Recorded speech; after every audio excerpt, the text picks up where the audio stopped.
Nous nous sommes entretenus avec le nouveau directeur général du Musée régional d'Argenteuil, Robert Simard.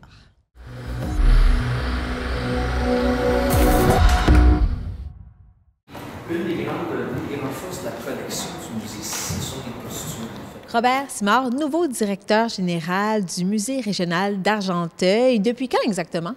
Depuis le 1er décembre.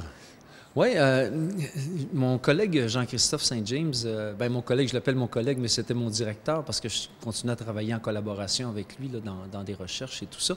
Il a décidé de s'orienter vers des projets d'études. Donc, en retournant aux études, il a laissé sa place. Puis moi, je suis rentré par intérim comme au mois de décembre. Et puis, à partir du 1er janvier, ben là, j'étais employé. Oui, parlez-nous dans le fond, de votre implication au sein du musée depuis les 15 dernières années. Vous avez occupé plusieurs rôles. Ah oui, absolument.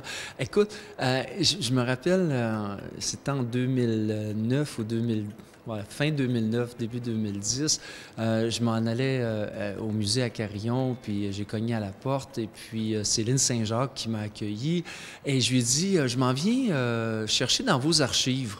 Et Lynn me regardait avec des points d'interrogation dans les yeux en me disant « Quoi? On a des archives. » Je lui apprenais qu'on avait des archives au musée. Alors, ça a commencé comme ça, par des recherches que je faisais à l'extérieur sur des contrats.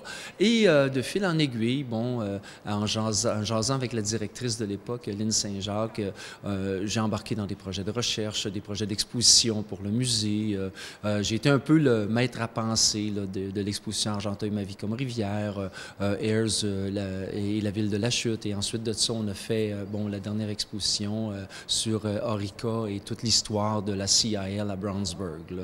C'est que, vois-tu, j'étais comme là en support de recherche, souvent dans les projets spéciaux, en animation aussi, parce que, j'ai un talent d'animateur. Et, j'étais là pendant toutes ces années. Donc, on peut penser que c'est une suite logique à votre carrière? Bien, j'y pensais pas à devenir directeur du musée. Tu sais, moi, je suis plus un chercheur, un penseur. Le côté gestionnaire du musée, je m'attendais à ce que Lynn soit un peu comme l'histoire, qu'elle soit éternelle puis qu'elle reste, jusqu'à temps que moi aussi je prenne ma retraite, mais ça n'a pas été le cas. Et un peu de fil en aiguille, en jasant avec elle, elle m'a comme proposé, pourquoi tu le prendrais pas? C'est toi qui connais le plus les rouages du musée, la collection, les manières de faire les subventions et tout ça. Finalement, j'ai accepté son offre. Oui, et là, il y a plusieurs défis à relever. On parle d'un plan de relance parce que au printemps dernier, donc, c'était l'inauguration officielle du nouveau lieu du musée ici même, donc à l'ancienne église. Quel est votre plan, justement, pour relancer, pour qu'il y ait plus d'engouement envers le musée régional d'Argenteuil? Il faut prendre en considération que le musée avait une situation vraiment idéale, avec un endroit qui était pratiquement parfait au bord de la rivière des Outaouais, dans l'ancienne caserne de Carillon. On avait un espace là pour les collections, pour le centre d'archives. On y développait des expositions temporaires, des expositions permanentes. Le lieu était vraiment génial. 5 années sans domicile fixe, avec une collection qui est éparpillée en 3 endroits. Et ça a été une longue traversée du désert pour nous tous, là, autant pour Lynn, la directrice, que pour moi. Et on a comme développé une offre de service à l'extérieur. Plutôt qu'être in situ là, sur le site, on a été plus à l'extérieur. On est allé vers les gens, vers notre communauté, dans les villes, les villages. Ça nous a permis là, de voir que ça faisait partie de cette nouvelle façon de faire. Donc, dans notre plan de relance, il y a une proposition qui a été mise sur la table à la MRC d'Argenteuil où on va aller vers les gens dans chacune des communautés, dans le fond, dans chacune des 9 municipalités au cours des 3 prochaines années. Ça va nous permettre d'amener, de se faire connaître, mais aussi de travailler cette proximité-là avec les gens d'Argenteuil pour qu'ils s'intéressent à l'histoire, pour qu'ils s'intéressent à leur histoire, puis qu'ils s'intéressent aussi à tout ce que nos ancêtres nous ont laissé, qui fait partie de la collection. Ça, c'est un des morceaux. En ayant un lieu un lieu d'exposition, au moins, ça nous donne un pied à terre. Tu sais, c'est vraiment intéressant, la manière dont la communauté s'est mise ensemble pour nous permettre de continuer à exister, parce que sans de la part de la communauté, on n'existerait pas, là. C'est la MRC d'Argenteuil et les 9 maires qui nous donnent le financement de fonctionnement.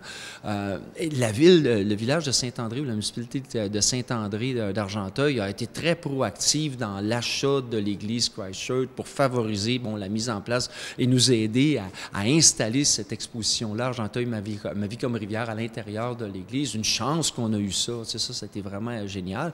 Bien, vois-tu, on voit que c'est possible, ces partenariats-là avec les 9 municipalités. Ça fait qu'est-ce que l'avenir du musée, ou du moins du musée d'histoire d'Argenteuil, elle réside de cette façon-là, c'est qu'on aura une antenne dans chacune des municipalités, mais ça, l'avenir va nous le dire. Mais ça peut être une possibilité. Et vous aimeriez rapatrier donc les artefacts au même endroit. Est-ce que vous avez une idée comment faire ça? Quelles actions poser?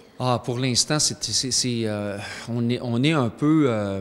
On est dans la phase d'évaluation.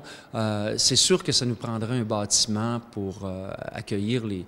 Écoutez, c'est au-dessus de 10 000 artefacts là, qui ont été légués par les ancêtres. C'est des centaines de milliers de pièces d'archives qu'on a. Et là, ils sont éparpillés en 3 lieux.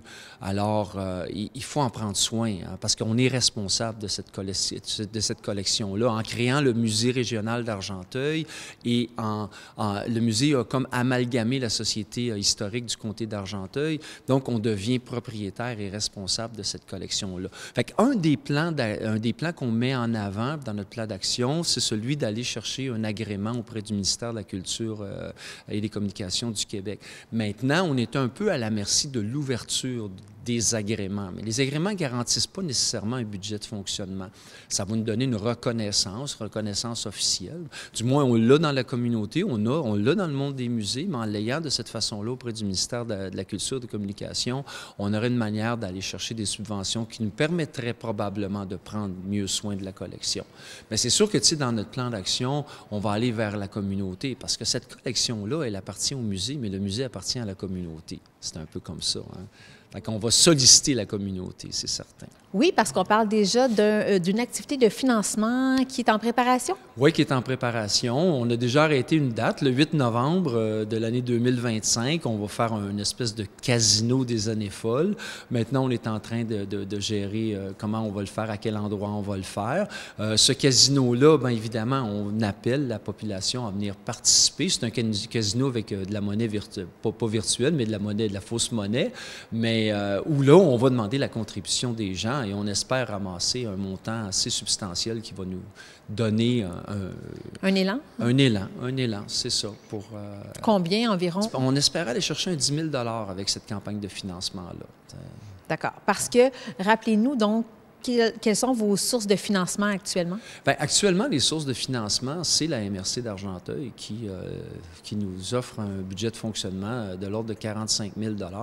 Et le restant vient de subventions qui sont ponctuelles pour des projets, hein. Des fois, on va avoir des collaborateurs comme Hydro-Québec qui vont nous donner des montants pour les journées de la culture. On a des fois les fonds culturels de la MRC d'Argenteuil ou encore le fonds culturel du ministère de la Culture et des Communications qui vont nous donner des montants pour des projets, identifier une exposition permanente. On a la députée Agnès Grondin qui nous supporte à chaque année pour certains événements.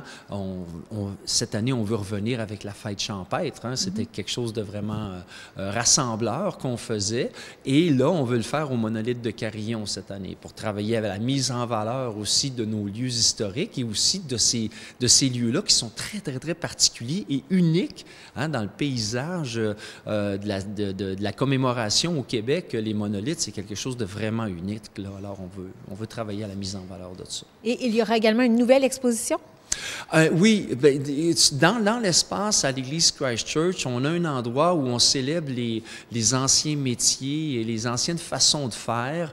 Donc, la première exposition était autour du cordonnier et là, on veut se lancer dans un autre métier, là. Donc, ça va être fait au courant du printemps, avant l'ouverture officielle. Et si on parle aussi de l'été dernier, comment ça s'est passé? Quel a été le bilan des gens qui se sont déplacés ici au musée depuis la réouverture? réouverture? C'est sûr que pour nous, moi, j'y étais pas à ce moment-là, mais ce que j'ai vu des chiffres, c'était vraiment intéressant. Les gens sont venus voir l'exposition. Le fait que le musée se retrouve dans le village de Saint-André, des fois, ça peut s'accommoder aussi avec les divers événements qui se passent dans le village beaucoup plus facilement. Et on a fait aussi des petites virées autour dans l'ancien quartier du village, l'ancien village de St. Andrews, en allant soit au Vieux Moulin ou encore en allant vers l'ancien site du marché public et tout ça. Fait qu'on fait des randonnées pédestres aussi en même temps. On accueille les groupes scolaires et tout ça. L'année passée, ça a vraiment été la meilleure année depuis 2017. Oui, et donc, comment est-ce que vous entrevoyez l'année 2025? Bien, avec beaucoup d'optimisme, parce qu'il y a des projets, on a les moyens de nos ambitions, et puis, tu sais, une nouvelle direction, un nouvel élan. Jusqu'à maintenant, je n'ai que des commentaires positifs là, sur le fait qu'on m'a nommé. Dans le fond, c'est le conseil d'administration qui m'a nommé comme directeur, et tout ce que j'entends, c'est très positif. Alors, on espère que ça va donner un bel élan au Musée régional d'Argenteuil pour l'année 2025. Là. Parfait. On vous le souhaite. Merci, Robert.